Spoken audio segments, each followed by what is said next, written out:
Em Foz do Iguaçu, a linha de cuidado da saúde digital completou 5 meses de implantação e já atendeu mais de 14 mil pacientes. É legal essa proposta porque ela moderniza o atendimento nas unidades básicas, agiliza a renovação de receitas para os pacientes com doenças crônicas e, consequentemente, reduz a demanda presencial para consultas, que muitas vezes são apenas administrativas. E para falar sobre esse sistema, a gente chamou o pai dessa ideia, né? Quem está coordenando tudo isso daí, que é o coordenador dos médicos da atenção primária, Dr. Felipe Esguarla. Felipe, bom dia. Bom dia, Cris. Bom dia, Guilherme. Segunda vez na semana, mais informação boa para todo mundo. Mais informação boa. Por que da outra vez você não falou disso daqui para a gente? Mas eu achei muito legal aqui. O que é exatamente essa linha de cuidado da saúde digital? Então vamos lá, tua frase foi ótima. Existem muitas demandas da saúde, da atenção primária, que são burocráticas. Então sempre que a gente consegue minimizar, que a gente utilize nosso RH, nossa mão de obra, para fazer essa burocracia que não necessariamente precisa ser feita presencialmente, a gente ganha espaço, a gente aumenta a quantidade de atendimento de demandas que realmente precisam de estar presenciais. A gente conversava antes, existe alguns regramentos que precisam ser seguidos, o Conselho de Medicina já tem normativa sobre isso, a gente precisa respeitar que o receitar qualquer tipo de medicação faz parte do ato médico, faz parte de uma avaliação do paciente, então algumas coisas precisam ser respeitadas, mas vamos pensar que a gente tem uma quantidade significativa de pacientes crônicos. A gente discutia na segunda-feira sobre o diabetes. Então, a gente vai trazer lá 20 e poucos mil pacientes com diabetes. Esse paciente ele vai precisar usar a medicação de maneira continuada. E as legislações de vigilância sanitária, que são legislações federais, não são legislações municipais, elas exigem a renovação a cada X período de tempo. Então, se o paciente está bem, está com os exames em dia e tudo mais, por que demandar uma consulta médica para isso? Então, a gente tentou desafogar um pouco a atenção primária e a gente tem conseguido resultados legais. Antes de vocês aplicarem isso, o paciente, no caso, que precisava tirar uma receita médica, renovar a receita médica, né? Quem faz uso de medicamento contínuo, qual que era o procedimento antes dessa novidade aqui? Eu vou dizer que tem dois caminhos. A gente tem os profissionais médicos, e aí a autonomia médica a gente não pode influenciar. Tem profissionais que preferem ver o paciente a cada renovação. Então, para esses profissionais, a rotina era chegar, agendar uma consulta e conseguir a renovação presencial. Qual é o problema dessa metodologia? Eu preciso ter vaga. Eu preciso que esse paciente que... A gente sabe que o brasileiro não é uma população muito precavida, então eu vou deixar para renovar na última semana. Sim. Se eu não tiver essa consulta para essa semana, eu vou ficar sem remédio. E isso vai causar muito mais prejuízo. Existe um outro grupo de profissionais, eu me encaixava nessa parte quando eu estava na ponta. Eu pedia para o paciente deixar a receita na unidade de saúde, isso chegava para mim apenas o papel, então já era algo burocrático sem o paciente estar na minha presença. Eu revisava o prontuário, olhava se faltava algum exame ou não, pedia o que precisava ser pedido, renovava a receita para dar esse tempo para o paciente conseguir continuar usando a medicação e caso precisasse retornar com o exame, ele vai retornar num segundo momento, economizei uma consulta. Eu sei que pode parecer pouco, uma consulta, mas a gente está falando disso todo dia. Então, se eu for dividir aí, talvez a gente vai ter 50 mil pessoas na cidade que precisam de renovação de receita, seja de pressão alta, de diabetes, um psicotrópico da ansiedade, da depressão, que aí de 2 em 2 meses. Então, é um quantitativo significativo. A pessoa vai ficar mais ansiosa ainda pensando na receita que vai acabar. Pensando que vai acabar, exatamente, exatamente. Caramba. Mas é útil, tem sido bastante expressivo. Na reportagem que saiu até tem os números ali, a gente fez aproximadamente em 6 meses, porque começou dia 1º de outubro, nós fizemos 14 mil pacientes atendidos. Tem uma diferençazinha ali entre número de pacientes e receitas e documentos, porque às vezes um paciente, a gente emite mais de um documento. Mas eu tenho hoje 3 médicos trabalhando nisso, a gente conseguiu manter a quantidade de consultas da atenção primária, mesmo tirando estes 3 médicos, porque não houve furo, não houve falta de profissional na atenção primária. E se eu pensar que eu estou fazendo 2.000 a 2.500 receitas, atendendo 2.500 pacientes por mês, são 2.500 pacientes lá na ponta que eu abri vaga, que teoricamente o meu profissional da ponta pode atender por uma demanda aguda que precisa ser avaliada pessoalmente, precisa ser examinada. Ô, Fábio, porque assim, eu penso assim, se eu estiver errada, me corrija. Se o paciente, por exemplo, eu sou um paciente e uso aquele medicamento continuamente. Se eu noto que tem alguma alteração no meu organismo, eu mesmo vou avisar o médico. Eu não vou pedir para renovar aquela receita sem passar por ele novamente, né? Eu tenho esse pensamento. Eu sou A da maioria ideia não que tem? o paciente vai contar para mim se ele não Sim. está satisfeito, se ele está sentindo alguma coisa diferente. Existe ainda uma certa relutância pelo fato do paciente não estar na nossa frente. Ainda nós não temos uma estrutura de RH para eu poder fazer uma consulta virtual com o paciente pelo celular, por um link, alguma coisa assim, que eu poderia fazer algumas perguntas. Mas a gente montou dentro dessa nossa linha de cuidado um cronograma, vamos pensar assim, um checklist para que a enfermagem nos ajude também. Então, o paciente vai chegar na unidade, ele vai passar pelo acolhimento e já existem algumas perguntinhas básicas, exatamente para saber se o paciente está se sentindo ok, se ele está fazendo os exames de rotina dele e, principalmente, há quanto tempo ele vem renovando isso de maneira virtual, porque também não pode ser eterno. Sim. Então, a gente estabeleceu como critério para o diabetes e hipertensão uma receita virtual por ano. Então, uma ele vai fazer virtual, a outra ele vai passar pelo médico para ser avaliado. Para os psicotrópicos, como é de 2 em 2 meses, a gente estabeleceu 3 renovações online. Na quarta, que vai ser o 8º mês, ele passa por avaliação, vai ver se está tudo bem, vai ter isso tudo registrado e tudo mais. Então, a mesma coisa que eu falei na segunda, a ação da primária, da atenção primária em saúde é conjunta, não é médico-cêntrica. A gente tem que tirar essa visão de que só o médico pode fazer. Então, a enfermagem ajuda em tudo. E essa é uma prática que é adotada em outros municípios também? Vocês se inspiraram em alguma experiência? Como é que funciona? A gente, no começo do ano passado, lá por março, abril, eu recebi a visita de 3 ou 4 representantes de empresas que vendiam este serviço. Então, empresas lá de Santa Catarina que fariam totalmente remoto a ideia de receber uma receita e renovar essa receita e devolver via WhatsApp. Só que como a gente tem um setor de TI empolgado, vamos dizer assim, o secretário Luiz é bem empolgado em relação a isso, ele falou, não, a gente consegue fazer por aqui. Então a gente fez algumas adaptações no nosso sistema mesmo e seguimos exatamente essa linha de raciocínio.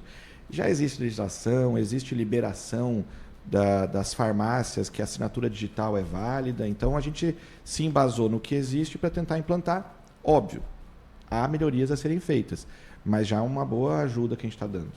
Ô Felipe, você falou em relutância. Ela é maior por parte dos médicos ou dos pacientes? Eu diria dos profissionais. Dos médicos? Dos médicos. Porque é bem isso, a gente foi criado, a medicina tradicional, ela foi criada no toque. No olho também, né? Exatamente. E na bronca ali, pessoal. Exatamente. Mas entender essa frase que tu falou antes, de que eu também tenho que responsabilizar o paciente. Com certeza. Não é um sistema de patriarcado em que eu tenho que ir ativamente até o paciente e cobrar que ele me conte as coisas. O acesso é tão facilitado ao SUS para essa chegada inicial que o paciente precisa contar para nós. Então, se ele está falando que está tudo bem, quem sou eu para discutir? Sim. Eu não vou arrancar nenhuma informação específica dele porque eu estou com ele na minha frente sentado. Eu penso assim, de novo. E liberdade para todo mundo pensar como queira. Mas a relutância maior foi dos profissionais. Hoje, depois desses 6 meses, eu já ouço de muitos profissionais que estavam relutando no início o quanto isso facilitou a vida deles dentro da unidade de saúde. Porque desafoga, porque são 20, 30 consultas a menos que eu vou fazer por semana. Isso me dá mais tempo para atuar de maneira correta com os pacientes que estão lá precisando. E esse número de 14 mil pacientes nesses 5, 6 meses atendeu às expectativas? Vocês acharam que seria tudo isso ou foi pouco ainda? Eu esperava mais. Mas hoje eu entendo, olhando esses números, porque eu vou contar um número para ti assim. A primeira vez que o Fábio trouxe isso, o secretário trouxe isso para mim, eu puxei um relatório e eu vi que havia 9 mil atendimentos mês com o código de renovação de receita. Claro, eu sabia que desses 9 mil, nem todos precisariam passar, não poderiam passar por renovação virtual, porque ainda existem alguns papéis que precisam ser emitidos e tudo mais. Eu esperava aí uns 4 mil por mês, juro. A gente chegou no 2,5. Mas tá bom. Se essa é a demanda que nos colocam, e eu vou dizer, hoje a gente não tem nenhuma unidade de saúde com fila de espera para renovar a receita. A gente seguia muito por ouvidoria. A gente tinha muita ouvidoria no passado de paciente que foi até a unidade, tentou renovar e não conseguiu. E caía na ouvidoria reclamação. Hoje eu não recebo mais, eu não preciso mais responder essas ouvidorias, porque quando é assim, ele vai para o digital, a gente renova em 2 dias, está tudo certo. E como é que funciona agora o caminho no digital para o paciente? O paciente deve procurar a unidade de saúde, ele vai passar por acolhimento, então não é só deixar a receita, ele vai passar por acolhimento, é para a enfermagem aferir a pressão, o paciente diabético vai ter o açúcar lá medido também, vai anotar peso, vai anotar altura e vai deixar lá o papelzinho. Hoje a equipe de enfermagem registra isso no prontuário, pede em média 1 semana, até porque a gente tem algumas intercorrências que podem acontecer, e a gente renova, isso volta para o nosso sistema já assinado virtualmente. O paciente 5 dias depois só vai lá, a própria recepção imprime e entrega para ele. Então vai na unidade, entrega tudo e depois de 1 semana vai lá e pega o outro. Vai lá e busca, exatamente. Poxa. Fácil, rápido e rasteiro. E vale para qualquer paciente? Ou tem algum critério específico para um tipo de doença ou outro? A questão é essa, a questão é a estabilidade do paciente. Então, basicamente, os pacientes que usam medicação psicotrópica, então os ansiolíticos, os antidepressivos, exceto estes que precisam ainda de talionários especiais, que é o receita azul, dos tarja preta, Sim. o pessoal que usa Ritalina, que é receituário amarelo. Isso está para mudar.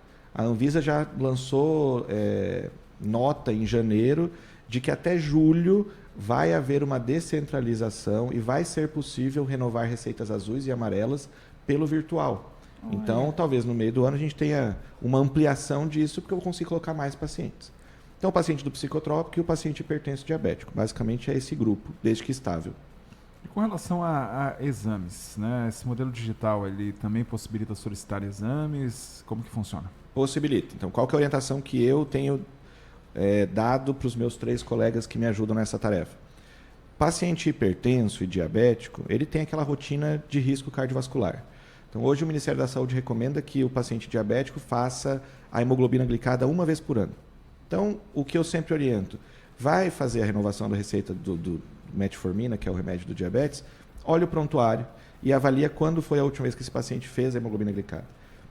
Está faltando, passou de 1 ano, passou de 8, 9 meses, já planeja, porque na próxima consulta que ele vai fazer com o médico, ele tem que estar com o exame em mãos. Então, já solicita, já vai com assinatura virtual também, o nosso laboratório já foi orientado a aceitar esse pedido com assinatura virtual, só ir na unidade, já vai sair com o agendamento certinho e vale também para pedido de exame. Felipe, e se nessa triagem com o enfermeiro aparecer alguma alteração, seja na pressão, alguma coisa assim, segura ele, encaminha para nova consulta, como é que funciona? Exatamente, a orientação é essa. Se apresenta alguma coisa que ficou em dúvida, não fiquei 100% consciente de que pode ser no virtual, a orientação é passar por consulta, seja no dia, se tiver vaga, ou o mais rápido possível para avaliar e definir o que vai ser feito. Essa forma de trabalho seria mais ou menos um reflexo do que a gente passou na pandemia? Sem desde dúvida. que começaram aquelas consultas Sem dúvida. virtuais, né, por telefone, eu acho que é um caminho esse daí que não tem volta, né? Eu quero acreditar que não tem volta. Cris, a gente não pode olhar para a saúde como algo diferente de todo o resto. O judiciário usa hoje o virtual para fazer audiência com o preso dentro da penitenciária. Todos estão usando a parte digital para fazer compra, para fazer tudo que a gente pode fazer na nossa vida. Por que eu vou fazer o paciente sair de casa por uma questão meramente burocrática? O meu sonho de consumo, a gente tem isso junto com a TI, é ter estrutura para fazer uma videoconferência com esse paciente, mandar o link para ele, conversar lá meus 5 minutinhos com o paciente, definir a demanda e fazer toda a burocracia que precisa virtualmente. É muito mais fácil. Tu falou, né, dessa parceria de vocês com a Secretaria de Tecnologia e Inovação. Tem mais algum projeto novo saindo do forno? Porque vocês não param de pensar em novidade. O pessoal da TI, principalmente, né? A gente tem bastante projeto rodando para essa parte de controles. O Luiz é um franco defensor dos robôs para automatização. Então, a gente consegue, com essas automações de inteligência artificial, identificar aquele paciente que está para vencer o exame e me avisar antes que vença. Ai, que legal. Eu consigo fazer essa busca dentro do próprio sistema com os dados que a gente tem. E fazer esse estudo. Hoje de manhã mesmo eu estava puxando o relatório de pacientes e você consegue muita coisa pelo sistema de informação que ajuda a planejar ações para a população. Então, tem várias coisinhas acontecendo. São entregas lentas, porque demandam as atualizações de sistema e tudo mais, mas que estão rodando.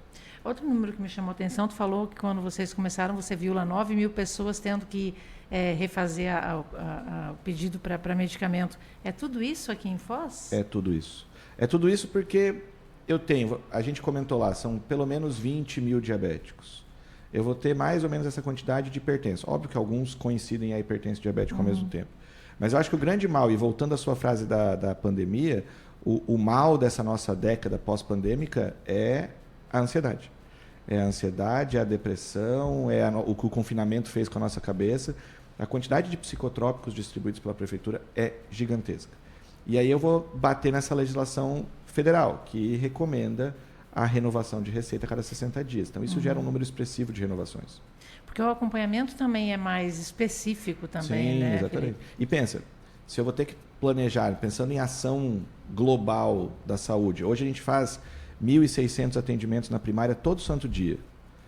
A primária é na UBS. Na UBS, né? exatamente. E eu vou ter que planejar exatamente isso. Esse paciente está finalizando o seu tempo, eu preciso reavaliar ele tem que estar dentro desses 1.500.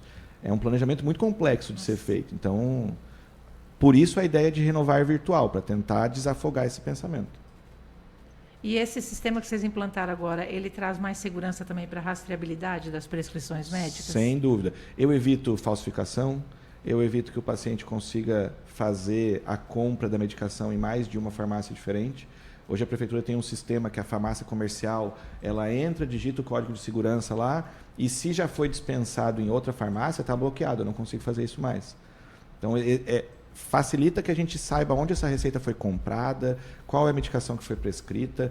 Eu quero acreditar que nunca mais a gente vai ter receita feita manual, que era totalmente... Com aquela letra que ninguém entende. Aquela letra horrível, exatamente. É isso aí, então. Vamos lá, né? O pessoal, então, quiser renovar aí as receitas, vai para a unidade básica, que está diferente o processo, né? Cris, posso fazer um comentário rapidinho? Fale. A prefeitura está com uma campanha, vou reforçar com todo mundo que está ouvindo, de cadastro consciente. É legal falar disso. Queria lembrar, então, que todo mundo vá até o UBS. As UPAs também estão aceitando isso. Não precisa estar doente. Vai para atualizar o seu cadastro. Renova, né? A gente está perdendo muita consulta, muito exame, muita cirurgia, porque a nossa central de agendamento entra em contato com os pacientes e o telefone não está atualizado, o endereço não está atualizado. E tem muita pessoa que não mora aqui em Foz do Iguaçu e tem a carteirinha do SUS como sendo daqui, também complica toda a vida, né? Complica toda a vida. A gente tem a fronteira, que é um ponto específico que precisa ser discutido em outra esfera, mas entrei numa fila, eu estou esperando alguma coisa, mantenha o cadastro atualizado. Porque a gente tem todo o histórico, a gente tenta ligar 2, 3 vezes, esse paciente acaba perdendo a oportunidade, a gente perde convênios com o Estado, com o Federal, porque a gente não consegue chamar os pacientes por falta de atualização cadastral. O pior não é nem perder a oportunidade, é tirar a oportunidade do outro que está na fila, E né? que está disposto aí, exatamente. Exato. Então, compareça à unidade de saúde, atualize seu cadastro para facilitar a nossa vida. Isso aí, Felipe. Conversamos aqui na CBN Foz com o Dr. Felipe Sgorra, ele que é coordenador dos médicos na atenção primária aqui na saúde pública em Foz do Iguaçu. Muito obrigado pela participação na CBN Foz. Obrigadão, gente. Boa semana. Obrigada, e quando tiver novidade, você vai voltar aqui de novo. Pode deixar.